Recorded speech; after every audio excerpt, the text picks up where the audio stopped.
G'day everyone, Turbo Tristan here. In today's video, we're gonna get this thing started, running and driving. So I'm really excited to show you all that I've done this week. We're just gonna start to go over a few things. There's a couple of small things I need to button up, then we can do a first start. First off, you'll notice we've got intercooler pipes and a radiator in here. So we've been to Next Gen Fabrications. I did the measuring and the designing layout of all the pipes. So there's just a weld down there and a 90. And then this one, we've got that one all done. There was a couple of bends to chuck in there. Now all the alloy pipe is courtesy of Raceworks. And then down underneath here, I've put a vacuum port, very tricky to see, and also an air intake temp sensor for later on down the track. Another thing I've done, because I don't have the Hondata software, we can't plug in the new ECU and tune the car. I've put it back to factory injectors and also the factory map sensor. So I've just popped out the Raceworks 1000cc injectors. They're out now. And same with little bosses and the injector harness adapters. So they're out.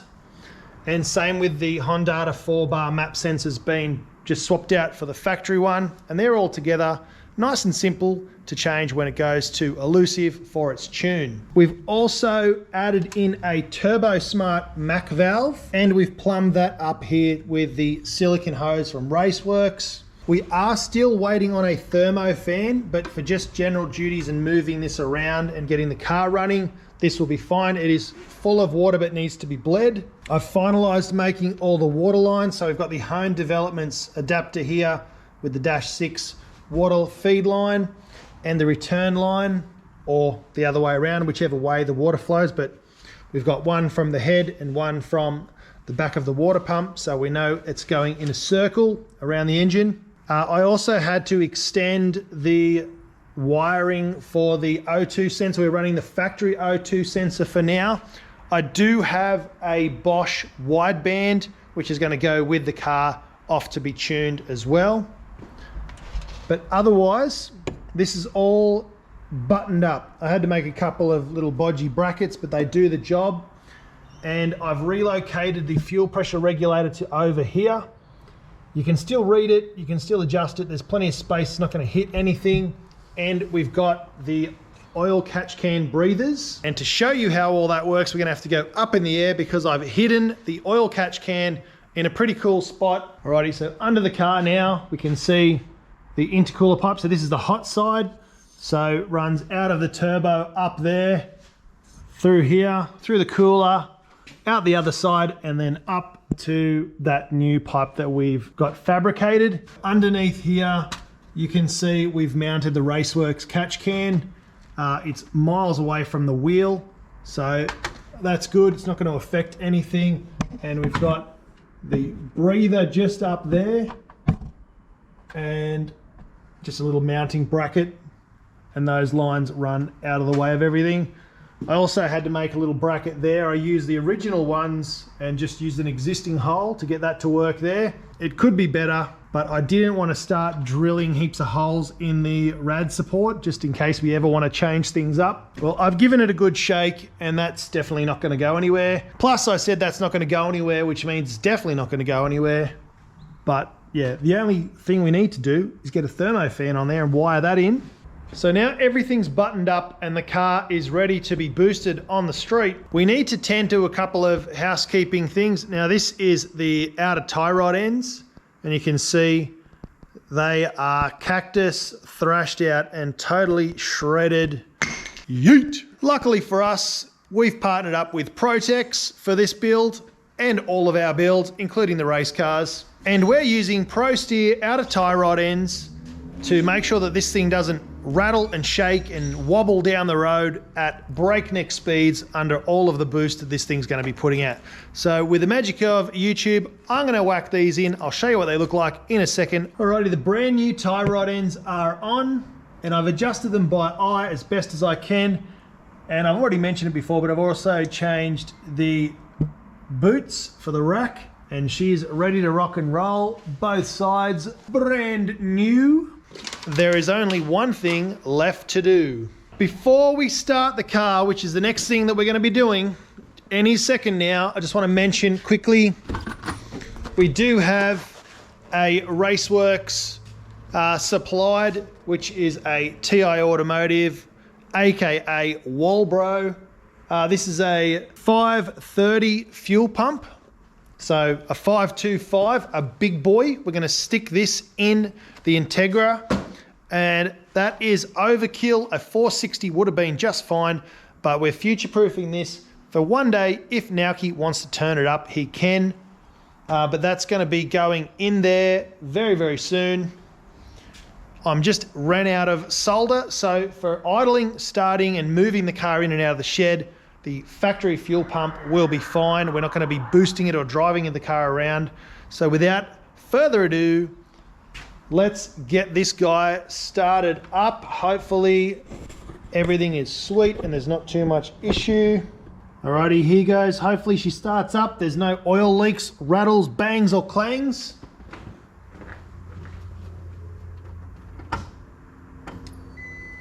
Alright, we've got noise, we've got reds. Oh, what? First go! Awesome! Woohoo! That is amazing! Yes! Totally G'd up for that.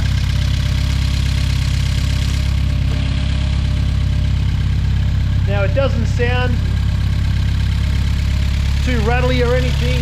Maybe I might need to adjust the tappets once it's run in or whatnot.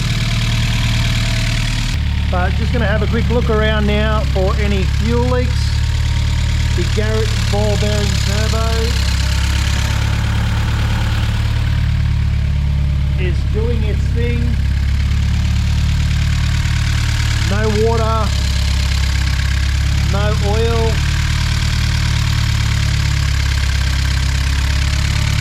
No fuel, we've got good fuel pressure.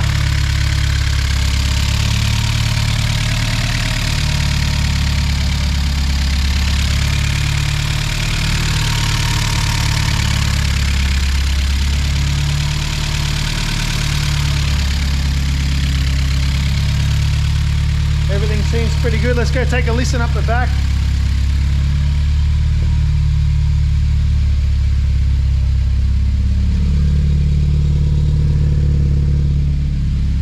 Nice and deep. Sounds good.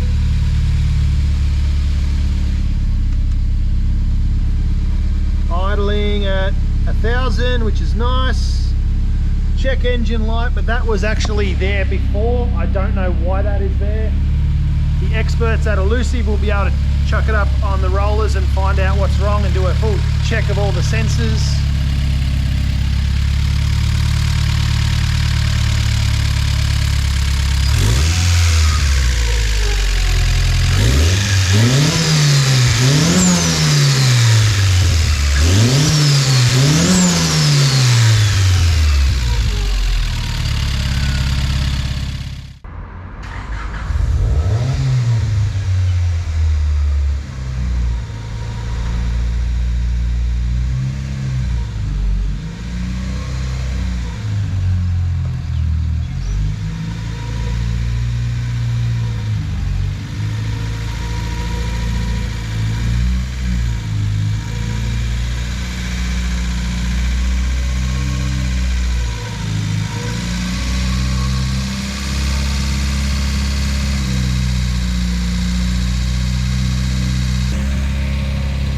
So it's idling a little bit high.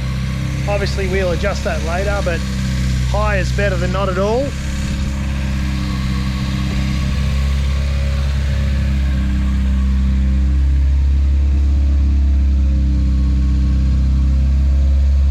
Sounds good, looks good.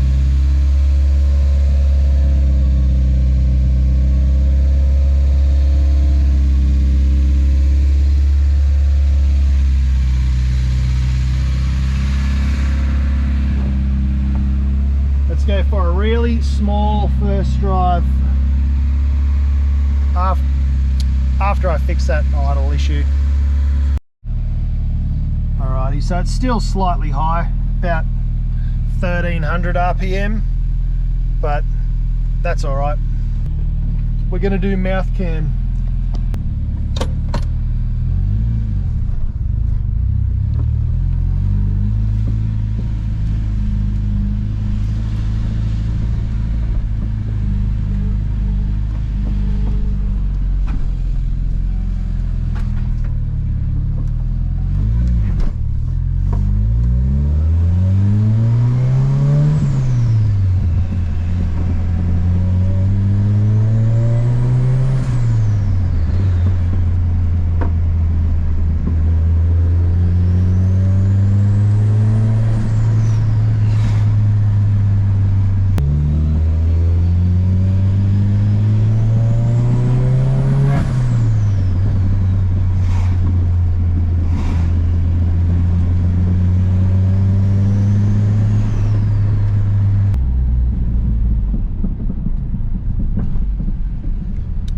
think I forgot to torque the wheel nuts, so we're lucky we didn't lose a wheel.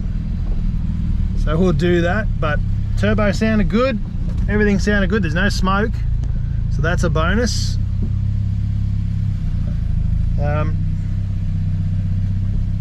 I think it's a success. I hope it's just the wheel nuts that are making that noise, because everything else is tight. All the engine mounts are tight, torque mounts are tight, exhaust has tons and tons of clearance. One thing to mention, the clutch is really nice, very easy to drive, so that's excellent. Alrighty, so I actually did a Zach Baldy and I forgot to torque the wheel nuts, and that's what that rattling noise was. So we're going to go for another quick up and down the block again, and hopefully there's no more knocks, but they were pretty loose, so rookie mistake. I guess I was just excited that the car's finally running. Back to mouth cam.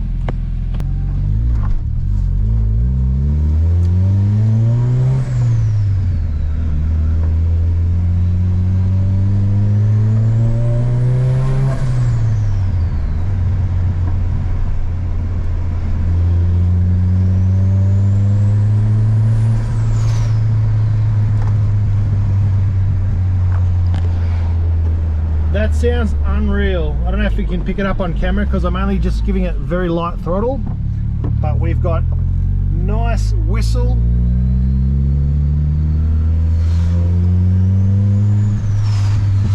A little bit of flutter and dose.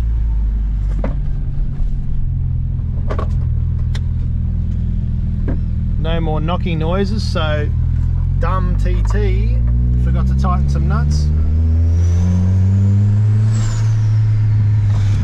That sounds epic. Listen to that Garrett turbo sing. Best turbo I've ever had on a car.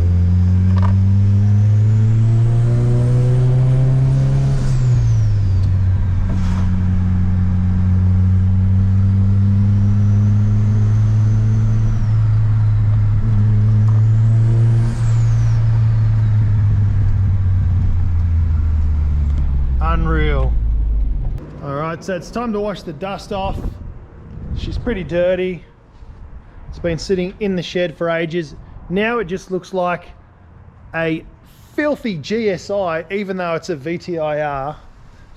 It just looks like such a sleeper. You would never know that was turboed. You can't see anything in the front. The back just looks like a regular 3-inch exhaust tip. Draws absolutely no attention. It's the next day, and we've got to fit in the fuel pump. We've got the TI Automotive fuel pump. When are we going to stop calling them Walbro fuel pumps? Because they have changed over to TI Automotive. I'm guilty of it, but we've got to stop. They're called TI Automotive pumps. But this is a Walbro 525. I mean, TI Automotive 525. So we're going to stick this in here. It is slightly different. It is much bigger and much higher volume, but it does fit in there. I have done this before on my Civic. We've just got to wire these wires into the wires here. You should do a fuel pump relay and make sure you've got all the constant power and everything. This fuel pump is massively overkill for this. I'm even questioning why I even chose this fuel pump in the first place, but it's going to be in there. It's never going to see its full potential. It's better to have more fuel system than not enough fuel system. So we're going to just overcompensate this big fuel pump energy, swap this out and just get that in the car. And that way we're never going to run out of pressure. If it does need more, we can always run some bulkhead fittings out of there and a fuel pump relay. Fuel pump is done, ready to go back in the car. We've wired in the new plug, heat shrinked it all with all the fuel safe heat shrink. Now the catch can, the injectors, the injector bosses, the injector plugs, the fuel pumps, all that stuff is available at spoolup.com.au. So go over there, support me, support the channel, and grab yourself either some merch or some car parts. I'm not in the business of selling merch and, you know, I want everyone to walk around wearing my shirt with my name on it. I'd rather sell you guys parts through Spool Up so you can build your cars at a great price. I've put together some kits for different things that you guys will need. We're going to get this put back together. We've got all the nuts and bolts back from Baz, and I've got all the parts down there, plus more parts inside the warehouse that I've got to bring out, put on this guy and get it all up and running, engine back in. So we're going to continue on with the build series on the Evo 4 restoration, and it's only going to get bigger, badder and better from here on out. So we'll see you in the next one. Cheers.